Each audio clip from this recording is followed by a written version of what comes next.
আসসালামু আলাইকুম প্রিয় লিসেনার, কেমন আছেন আপনারা? আশা করছি আপনারা সকলে আল্লাহর রহমতে ভালো আছেন এবং সুস্থ আছেন। আজ আপনাদের মাঝে হাজির হয়েছি নতুন একটি ঘটনা নিয়ে। আজকের ঘটনাটি বেশ অন্যরকম।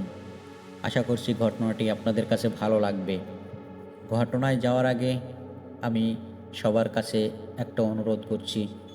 ঘটনার ভেতরে অনিচ্ছাকৃত কোনো ভুল ত্রুটি থাকলে দয়া করে তা ক্ষমা সুন্দর দৃষ্টিতে দেখবেন।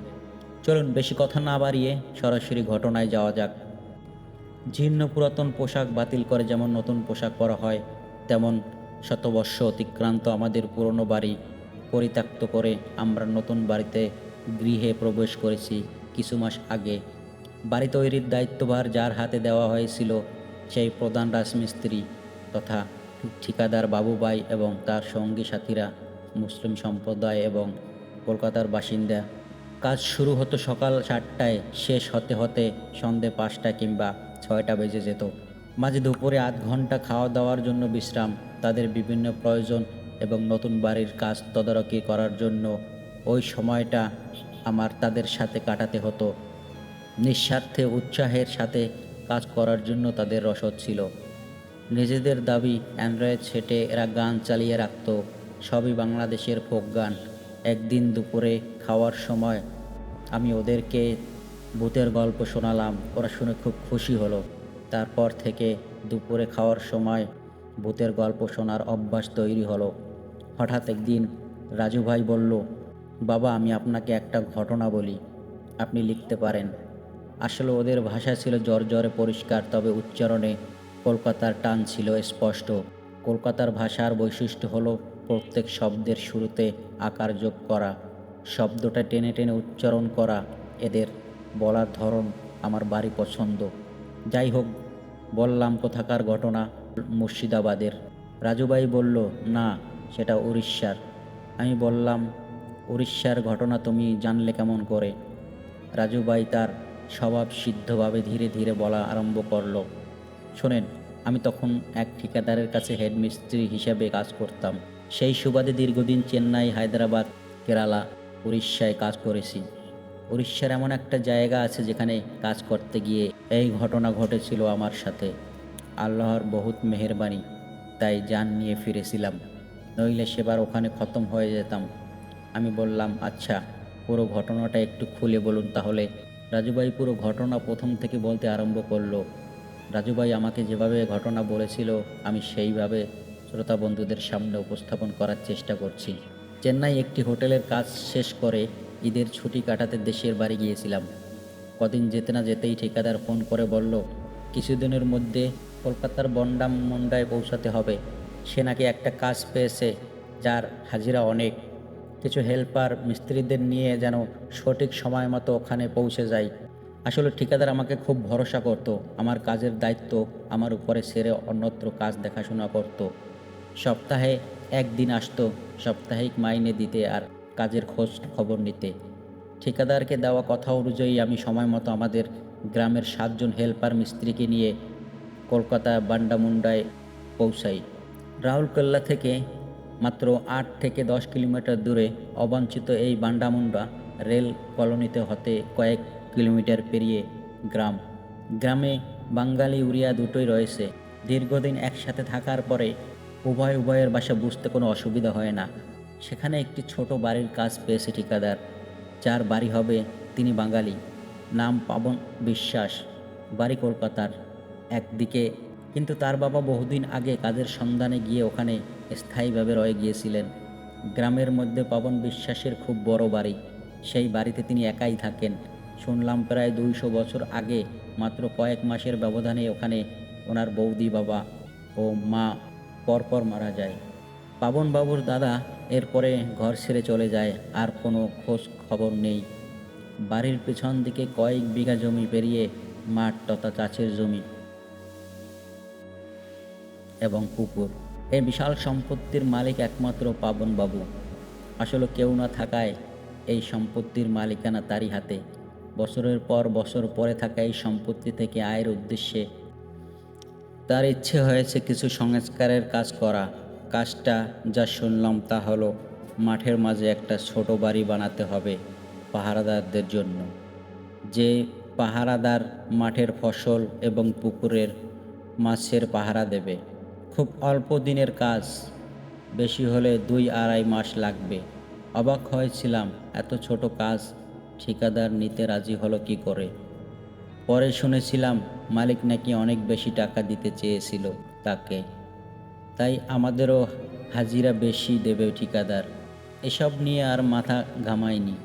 যাই হোক, ঠিকাদার ও আমার সাথে বিভিন্ন কথাবার্তা সেরে পবনবাবুও কিছু অদ্ভুত শর্ত চাপালেন, যেমন কাজ শেষ না হওয়া অবধি মিস্ত্রিরা অন্য কোথাও যাবে না, মাঠের ওখানে সেট করে ঘর বানিয়ে থাকা, খাওয়ার ব্যবস্থা করতে হবে।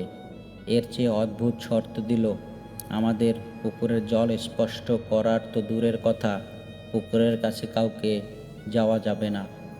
মাঠ পেরিয়ে গ্রামের রাস্তায় সরকারি কল থেকে জল নিয়ে সব কাজ করতে হবে। অদ্ভুত শর্ত মেনে আরম্ভ হলো আমাদের সেটের কাজ।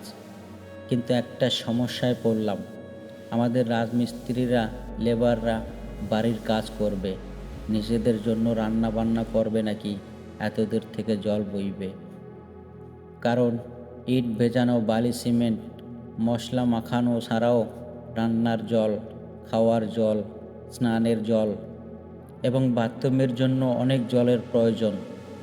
আমার হলো ভারী মুশকিল, তাও বহু কষ্টে এলাকার একজন হেল্পারকে জোগাড় করলাম, রাজি করলাম জল পাওয়ার কাজ করতে। শুধু জল পাওয়ার কাজে রোজ সারাদিন তাকে রাখতে হতো মাইনা দিয়ে। মাঠের পাশে পুকুরটা বেশ বড়, জলে টইটম্বুর, না হলেও অনেকটা জল ছিল। তবে বহুদিন ব্যবহার না হওয়ায় চারপাশে ঝোপ জঙ্গল, পুকুরটিকে এলাকার লোক বেশরা পুকুর বলতো। কারণ পাবন বিশ্বাসের বাবা নাকি বেশের কাছ থেকে কিনেছিল এই পুকুর। পুকুর পাড়ে বড় গাছগুলোতে কয়েকটা খেজুর আর বাবলা, আর এক পাড়ের কোণে একটি বিশাল অসাধ্য গাছ, তার ডালপালাও পুকুরের দিকে অনেকখানি এগিয়ে গিয়েছে। দুদিকে পাড়ের নিচে একসময় সিঁড়ি বাঁধানো ছিল, এখন সিঁড়ি ভেঙে সেখানে আগাছা ও শ্যাওলা ভর্তি। যাই হোক, যথারীতি থাকার ব্যবস্থা করে বাড়ির কাজ আরম্ভ হলো। শালীন বিদ্যালয়, এই সমস্ত কাজ পর্যন্ত খুব ভালোভাবেই চলল। রাতে শোবার সময় আমার মনে হতো আমাদের সেটের বাইরে যেন কেউ চলাফেরা করে। কখনো অস্পষ্ট কিছু কথা কানে আসতো, কিন্তু বাইরে এসে কাউকে দেখতে পেতাম না। একদিন রাতে সবাই যখন শোবার ব্যবস্থা করছিল, তখন হঠাৎ পুকুরের দিকে থেকে ভেসে আসলো একটি শিশুর তীব্র কান্নার আওয়াজ। একবার, দুবার, তৃতীয়বার কান্নার আওয়াজ উঠেই থেমে গেল। মনে হলো কেউ যেন তার মুখ চাপা দিয়ে কান্না থামিয়ে দিল। আমাদের এক রাজমিস্ত্রি গোলাম, ও বেরিয়ে যাচ্ছিল। দাঁড়া, একা যাস না, রাত অনেক হয়েছে, আমিও যাব তোর সাথে। ব্যাপারটা বোঝার জন্য গোলামকে সাথে নিয়ে বাইরে আসতেই পুকুরের জলে জপাত করে একটা শব্দ হলো, কেউ যেন কোনো বস্তু পুকুরের জলে ছুঁড়ে ফেললো। তারপর সব চুপ, দুজনে ফিরে এলাম, বাকিদের আশ্বস্ত করে শুয়ে পড়লাম। খুব ভোরে আমার ঘুম ভাঙে।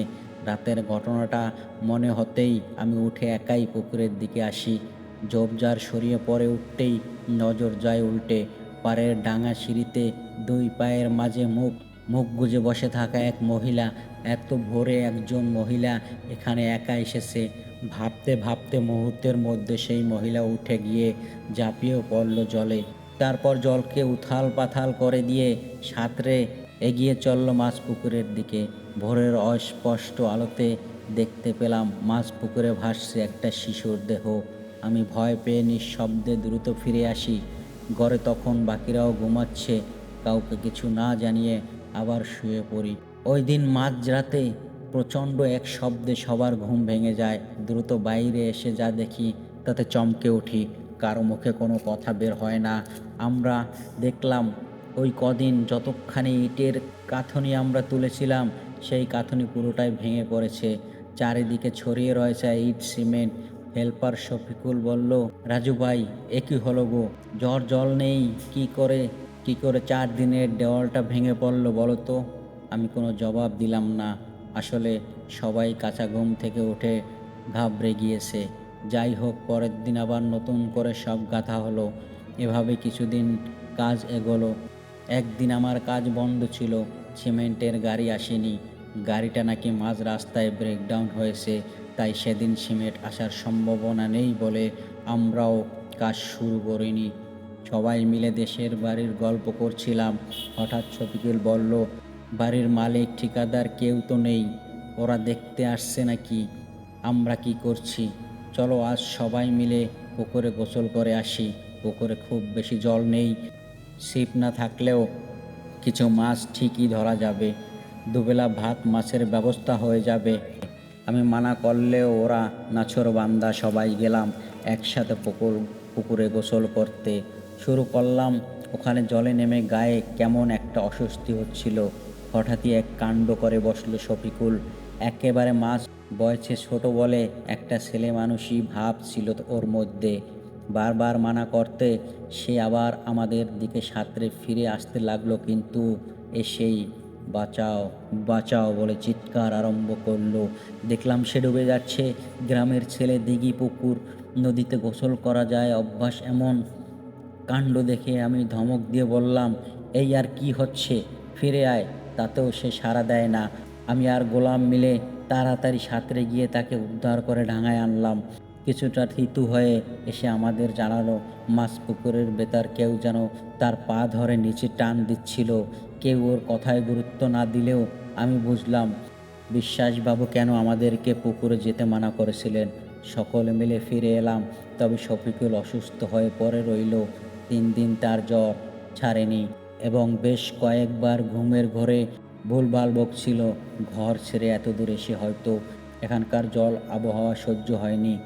একদিন রাতে খাওয়া দাওয়া করে আমরা শুয়ে যাব, এমন সময় আবার যেন কারো চলার শব্দ পেলাম। ভাবলাম নিশ্চয়ই কোনো বেয়াদব লেগে এসেছে সেবারের মতো গাঁথুনি ভাঙতে।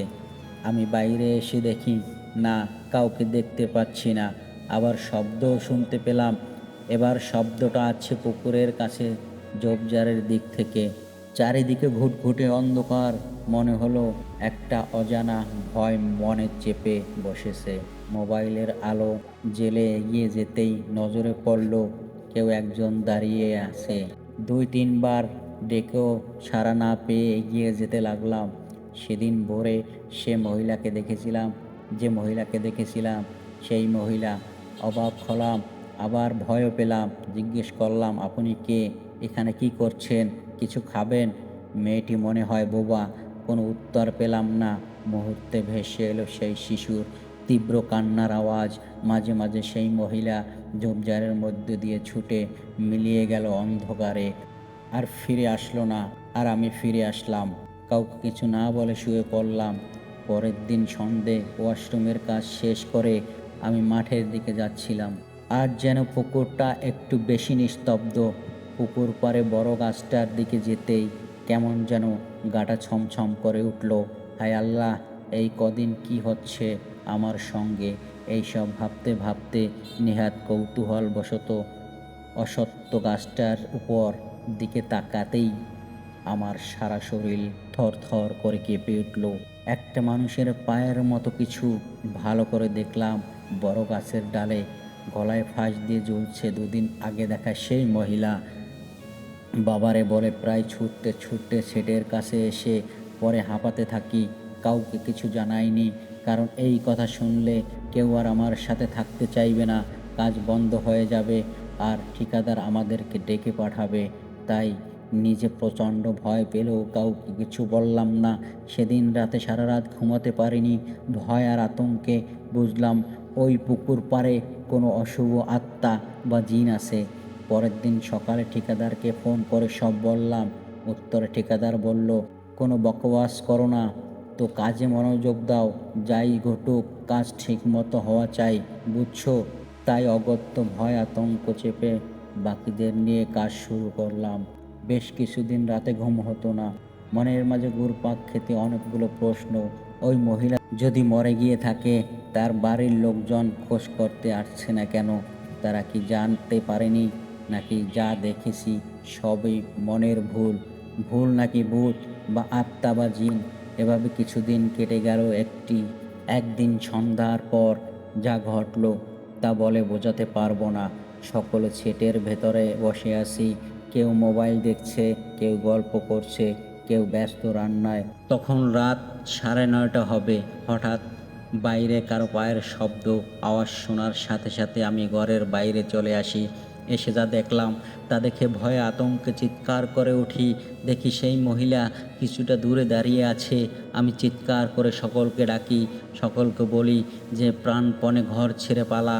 মাঠ পেরিয়ে গ্রামের রাস্তার ধারে এসে সবাই বসে পড়ল হাঁপাতে হাঁপাতে। অন্যদের তুলনায় আমি বেশি ভয় পেয়েছি, কেননা আমি একমাত্র জানি একটু আগে যাকে দাঁড়িয়ে থাকতে দেখেছি সে জীবিত নয়, সে এক অশরীরী। সবাই যেন একসঙ্গে দৌড়াচ্ছিলাম জানি না, কিন্তু বোধহয় সবাই ভয় পেয়ে গিয়েছিল আমার চিৎকারে, তাই আমার সাথে দৌড় লাগিয়েছিল। ঠিক তখনই দূর থেকে শোনা গেল একটা শব্দ। বুঝলাম এই কদিনে লিংটন লেভেল অবধি যে গাঁথনি গাঁথা হয়েছে তা ভেঙে পড়েছে। সবাই বুঝতে পারল পুকুর পাড়ে, এই মাঠে আর বাগান বাড়িতে কোনো অশরীরী আত্মা বা জিন আছে, নইলে এমনটা দুবার হয় কিভাবে। ওখানে আর কাজ করা যাবে না। না খেয়ে না ঘুমিয়ে সকালে যখন আমরা নির্মাণ স্থানে আসি, দেখি গাঁথনি ভেঙেছে, আর ভেঙেছে আমাদের থাকার ঘর, সেট, সব কিছু। আমাদের বাসন জিনিসপত্র সব ভেঙে চুরমার। সব ব্যাপারটা ঠিকাদারকে জানানো হলো। সে রাউরকেল্লায় ছিল। এলো দুপুরের পর। সব জেনে শুনে সে বিশ্বাসবাবুকে ফোনে জানালো যে কাজ আর হবে না। বিশ্বাসবাবু প্রথমে চুপ করে রইল। এরপর অনেক আলোচনার পর ঠিক হলো আমাদের রাত্রে আর ওখানে থাকতে হবে না। আমরা একটু বেলার দিনে কাজ আরম্ভ করব, আর বিকেলের আগে ফিরব বিশ্বাসবাবুদের বাড়িতে। ওখান থেকেই কাজ শেষ করা হবে। আমি সবার সম্মতি নিলাম, জানালাম সেসব ঠিক আছে, কিন্তু এরপর যদি আর কিছু ঘটে তাহলে আমরা আর কাজ করব না। ঠিকাদার এবং মালিক দুজনেই রাজি হলো। আমার মুখের কথা মিলে গেল। দুদিন যেতে না যেতেই আবার কিছু গাঁথনি ভেঙে পড়ল। এইভাবে কাজ করা সম্ভব নয়। বিশ্বাসবাবুকে দিয়ে হিসাব কিতাব চুকিয়ে আমরা চলে এলাম রাউরকেল্লায় স্টিল প্লান্টের ভেতরে কাজের বরাত পেয়েছিলাম। বেশ কিছু মাস কেটে গেল এখানে থাকলেও আমার মনটা পড়ে থাকতো কিন্তু আগের জায়গায়। সবসময় ভাবতাম ওখানে কেন এমন ঘটনা ঘটলো, আর এই বাচ্চাটাই বা কে, আর ওই মহিলাটাই বা কে, কেনই বা ওরকম হয়েছে আমাদের সাথে, কি চায় মহিলাটি, কেনই বা সে ওরকমটা করেছে আমাদের সাথে। দেয়াল চাপা পড়ে আমরাও তো মরে যেতে পারতাম। আল্লাহর রহমতে আমরা বেঁচে গিয়েছি। কিছু মাস পর এক ছুটির দিনে স্টিল প্লান্টের কর্মী জামাল ভাইয়ের বাইক নিয়ে চলে এলাম বন্ডামন্ডায়, বিশ্বাসবাবুদের গ্রামে। মাত্র কয়েক মাসেই ওখানে জামাল ভাইয়ের সাথে আমার ভালো সম্পর্ক গড়ে উঠেছিল, কিন্তু এসে বিশ্বাসবাবুর দেখা পেলাম না। রাস্তা থেকে দূরে দেখলাম মাঠের মধ্যে থাকা ভাঙাচোরা একটা বাড়ি। কৌতূহলবশত গ্রামের ভেতরে গেলাম। ওখানে যে দোকান, আমরা দৈনন্দিন রান্নাবান্নার চাল, ডাল, নুন, মালপাতি এসব কিনতাম, সেই দোকানে গেলাম। দোকানের বেঞ্চে বসে থাকা এক বাঙালি বয়স্ক মাতব্বরের সাথে এই গল্পটা শেয়ার করতেই, পাবনবাবুর প্রসঙ্গ উঠতেই তিনি আমায় যা বললেন তাতে আমি খুব অবাক হলাম এবং ভয় পেলাম। ঘটনাটি যেমন দুঃখের তেমনি ভয়ের। ওনার কাছ থেকে জানলাম পাবন বিশ্বাস বাবা গগন বিশ্বাস রেলের জাক ও লোহার ব্যবসা করে, বহু টাকার মালিক। গত 3 বছর আগে বড় ছেলের বিয়ে দেয় দেশের বাড়ির দিকে, বাদামতলা বলে একটা জায়গায়। মেয়ের বাবা খুব গরিব, এমন কিছু টাকা পয়সা না দিতে পারলেও মেয়ে শিক্ষিত এবং দেখতে ভালো বলে বউ করে আনা হলো। কিন্তু গগন ও তার স্ত্রী ছিল অর্থপিচাস। বিয়ের কয়েক মাস যেতে না যেতেই বৌমার উপর অত্যাচার শুরু হয়ে গেল। গগনের বড় ছেলে এবং পাবন প্রতিবাদ তো দূরে থাক, মা বাবাকে উল্টো সমর্থন করত। বউটাকে ঠিক মতো খেতে দিত না, গাধার মতো খাটাতো, কারণে অকারণে মারধর করত। কিন্তু অনেক বছর হয়ে গেল একদমই বাবার কাছে পাঠায়নি। গ্রামের লোক সব কিছু জেনেও কিছু বলতে পারতো না। গগনরা বড় লোক, বাজে লোক, তারা একদিন ভোরে ঘুমন্ত মায়ের কাছ থেকে শিশু কন্যাটিকে চুপি চুপি তুলে গলা টিপে মেরে পুকুরের জলে ছুঁড়ে ফেলে। গগনের বৌমা জানতে পেরে পুকুরে গিয়ে দেখে আর মেয়েটা পুকুরের জলে ভাসছে। গ্রামের মেয়ে তো, তাই সাঁতরে গিয়ে মেয়েকে তোলে, কিন্তু লাভ হয় না। বউটা বলে, আপনাদের তো মেয়ে নেই, তাই মেয়ের মূল্য আপনারা জানবেন না। আমার উপর অত্যাচার করে আমার মাকে কাঁদিয়ে এসেছেন, এইবার আমার মেয়েকে মেরে যে পাপ করলেন তার পাপের ফল আপনারা পাবেন। আমার মেয়েকে মারার প্রতিশোধ আমি নেবই, মরে গেলেও নেব। এর কদিন পরে বউটা পুকুর পাড়ে অশ্বত্থ গাছের ডালে গলায় ফাঁস দিয়ে আত্মহত্যা করে। এর কদিন পর পুলিশের ভয়ে বড় ছেলে ঘর ছেলে পালিয়ে যায়। আজও তার খোঁজ নেই। কিন্তু কিছু মাসের মধ্যে বাড়িতে একের পর এক অঘটন ঘটতে থাকে। গগনের স্ত্রী পুকুরে স্নান করতে গিয়ে সিঁড়িতে পা পিছলে পুকুরে ডুবে মরে যায়। একদিন গগন মাঠের গাছ দেখাশোনা করছিল। ঝড় আসায় অশ্বত্থ গাছের তলায় আশ্রয় নেয়। তখন গাছের একটা মোটা ডাল তার মাথায় ভেঙে পড়ে। পবনকে দেখে তার বাবা কাদামাখা অবস্থায় পড়ে আছে, মুখ দিয়ে গাঁজা বের হচ্ছে। গাছের দিকে সে হাত তুলে গঙ্গানির শব্দে বলে, বড় বউ, গগনকে আর বাঁচানো যায়নি। গ্রামের লোকদের ধারণা গগনের বৌমার অতৃপ্ত আত্মা প্রতিশোধ নিচ্ছে সবার উপর। এই কয়েক বছরে কেউ আর ওই পুকুরের দিকে যায় না। অনেকেই নাকি অনেক অদ্ভুত ঘটনা দেখেছে, যা শুনলে আটকে উঠতে হয়। আমি সব শুনে জানতে চাইলাম, পবন বিশ্বাস সব জেনেও কেন ওখানে বাড়ি বানাচ্ছিল। উনি বললেন, ওইটাই ভুল বা নিয়তি। অনেক পুরনো ঘটনা বলেই পবন ভেবেছিল সব শেষ হয়ে গেছে। শেষ যে হয়নি তার প্রমাণ তোমরা পেয়েছো, শিক্ষাও নিয়েছো। পবনের শিক্ষা হয়নি, শেষেরও তো শেষ আছে।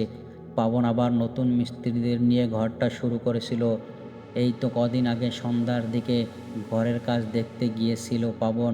অনুমান করছিল কোনো কিছু একটা দেখে ভয় পেয়ে ঘরের ভেতরে ঢুকে পড়ে। পরদিন সকালে মিস্ত্রিরা দেখে সদ্য 2 দিনের ইটের গাঁথা দেওয়াল ভেঙে পড়ে আছে। তার নিচে চাপা পড়ে রয়েছে পবন বিশ্বাসের নিথর দেহ। গগনের বড় ছেলে আজও কোনো খবর নেই। জানি না সে বেঁচে আছে নাকি সেও অপঘাতে মরেছে। পাপ আর পাড়া চাপা থাকে না, একদিন না একদিন তা ফুটে বের হবেই। গগনের বৌমার চোখের জলের অভিশাপ গগনের বংশকে ধ্বংস করে দিয়ে গেল। তো এই ছিল রাজু ভাইয়ের মুখে শোনা এক অদ্ভুত ঘটনা। ঘটনাটা কতটা গুছিয়ে লিখতে পারলাম জানি না। যাই হোক, ঘটনাটি ভালো লাগলে অবশ্যই শ্রোতা বন্ধুদের সাথে শেয়ার করবেন। আর হ্যাঁ, আপনাকে অনেক ধন্যবাদ কষ্ট করে আমার এই ঘটনাটি পড়ার জন্য। আর শ্রোতা বন্ধুদের অনেক ধন্যবাদ জানাই এত কষ্ট করে ধৈর্য নিয়ে ঘটনাটি শেষ পর্যন্ত শোনার জন্য। আর বেশি কথা বলবো না, আজকের মতো বিদায়। আবার দেখা হবে অন্য কোনো এপিসোডে, অন্য কোনো ঘটনা নিয়ে। ততদিন পর্যন্ত আপনারা ভালো থাকবেন, সুস্থ থাকবেন।